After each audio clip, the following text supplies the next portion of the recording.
અમદાવાદ શહેરના નહેરુનગર ઝાંસીની રાણી BRTS bus stand પાસે રવિવારે મોડી રાત્રે ગમખ્વાર અકસ્માત સર્જાયો હતો, જેમાં 2 યુવકોએ જીવ ગુમાવ્યો છે। તેજ રફતારથી આવી રહેલી એક કારના ચાલકે એક્ટિવા પર જઈ રહેલા 2 યુવકોને પાછળથી ટક્કર મારતા ઘટના બની હતી।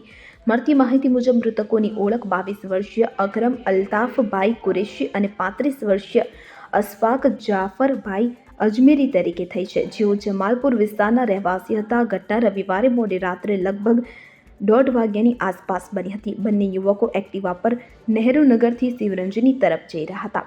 તે સમયે પાછળથી પૂરપાટ ઝડપે અને બેદરકારીપૂર્વક આવી રહેલી એક બ્રેઝા કારના ચાલકે અચાનક એક્ટિવાને જોરદાર ટક્કર મારી। ટક્કર એટલી ભયંકર હતી કે બંને યુવકો રોડ પર ફંગોળાઈ ગયા હતા। આ અકસ્માતમાં અકરમ કુરેશીનું ઘટના સ્થળે જ કરુણ મોત થયું હતું, જ્યારે ગંભીર રીતે ઇજાગ્રસ્ત થયેલા અશફાક અજમેરીની તાત્કાલિક સારવાર માટે સોલા સિવિલ હોસ્પિટલ ખાતે ખસેડવામાં આવ્યો હતો। જો કે તેનું પણ સારવાર દરમિયાન સવારે લગભગ 5:30 વાગ્યે મોત થયું હતું। ફરજ પરના ડોક્ટરે તેમને મૃત જાહેર કર્યો હતો અને આ ઘટના બાદ ટ્રાફિક પોલીસે તાત્કાલિક કાર્યવાહી હાથ ધરી છે। બંને મૃતકોના ઇન્ક્વેસ્ટ પંચનામા અને પોસ્ટમોર્ટમ બાદ તેમના મૃતદેહોને પરિવારજનોને સોંપવામાં આવ્યા છે। પોલીસે ગુનો નોંધી વધુ તપાસ શરૂ કરી છે। હાલ કાર ચાલક અને અકસ્માત પાછળના ચોક્કસ કારણોની તપાસ ચાલી રહી છે।